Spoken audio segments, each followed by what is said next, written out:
आप सबका आपके अपने YouTube चैनल की कथा टीवी पर मैं मीनू शर्मा स्वागत करती हूँ। सभी को मेरा राधे राधे।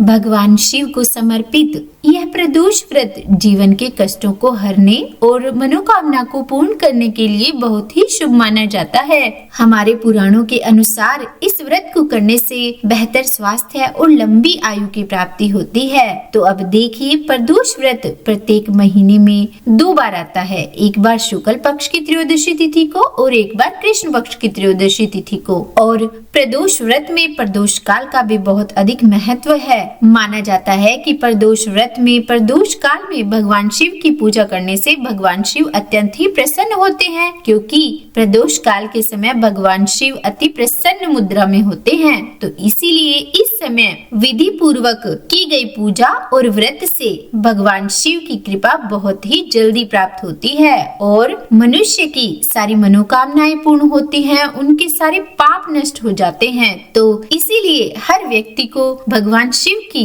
कृपा पाने के लिए यह प्रदोष व्रत अवश्य करना चाहिए। तो चलिए जान लेते हैं कि इस बार यह प्रदोष व्रत माघ माह के कृष्ण पक्ष में किस दिन रखा जाएगा, त्रयोदशी तिथि कब शुरू होगी, कब समाप्त होगी, इस दिन के शुभ मुहूर्त के बारे में और इसकी पूजा विधि के बारे में। तो हो सके तो वीडियो को अंत तक देखिएगा और वीडियो अच्छी लगे तो लाइक एंड शेयर कीजिएगा और चैनल पर नए हैं तो सब्सक्राइब भी कर ही दीजिएगा। और हाँ, आजकल हमारे चैनल पर माघ मास महात्म्य की कथाएं भी सुनाई जा रही है। तो अगर आपको ऐसी कथाएं सुनना पसंद है तो एक बार आप चैनल पर विजिट करके उन कथाओं को जरूर सुनिएगा। तो अब देखिए, इस बार जो माघ महीने की कृष्ण पक्ष की त्रयोदशी तिथि है वो प्रारंभ होगी 26 जनवरी रविवार को रात 8:55 पर और समाप्त होगी 27 जनवरी सोमवार की रात 8:34 पर। अब देखिए, क्योंकि त्रयोदशी तिथि में जिस दिन हमें प्रदोष काल का समय मिलता है उसी दिन हम प्रदोष व्रत करते हैं, तो इसीलिए इस बार यह प्रदोष व्रत 27 जनवरी सोमवार को होगा।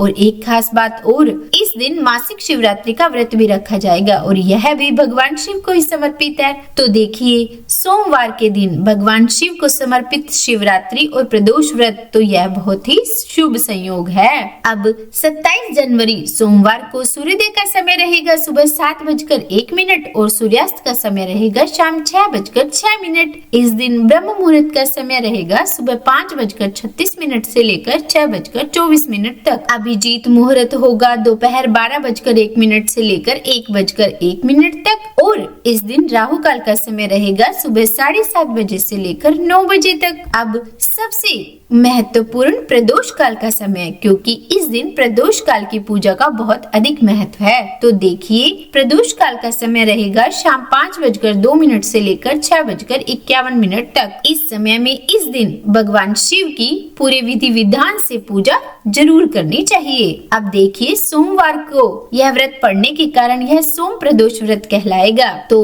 अब हम इस व्रत की पूजा विधि के बारे में जान लेते हैं। और व्रत की विधि जानने से पहले हम आपको यह बता दें कि व्रत में शुद्धता रखना बहुत ही मुख्य है। तो इस दिन हो सके तो ब्रह्म मुहूर्त में उठे, नहीं तो सूर्योदय से पहले उठकर स्नान आदि करके साफ वस्त्र पहनकर भगवान शिव की पूजा करें। तो इसके लिए आप सबसे पहले आज के दिन अपने व्रत करने का संकल्प लीजिए। उसके बाद शिवलिंग को जल से स्नान कराएं, पंचामृत से स्नान कराएं, शुद्ध गंगा जल से स्नान कराएं और फिर भगवान शिव पर यानी कि शिवलिंग पर आप बेलपत्र, धतूरा, अक्षत, चंदन, पुष्प आदि अर्पित करें। देखिए, आज के दिन सफेद और हल्के रंग के पुष्प अर्पित करने चाहिए और फिर चंदन का तिलक करें और शुद्ध देसी घी का दीपक जलाएं, धूप और कपूर जलाएं और हो सके तो ओम नमः शिवाय मंत्र का 108 बार जाप करें और सोम प्रदोष व्रत की या तो कथा सुने या पढ़ें और फिर उसके बाद आरती करें और फिर उसके बाद भगवान शिव को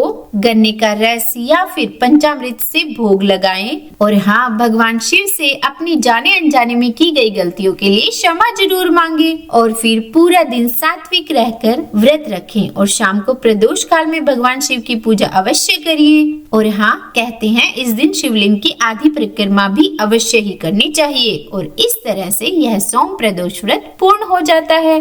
तो वीडियो में दी जानकारी अगर पसंद आई हो तो वीडियो को लाइक एंड शेयर कीजिएगा और चैनल पर नए हैं तो सब्सक्राइब भी कर ही दीजिएगा। और हाँ, चैनल से जुड़े रहिए। तो बोलिए राधे राधे।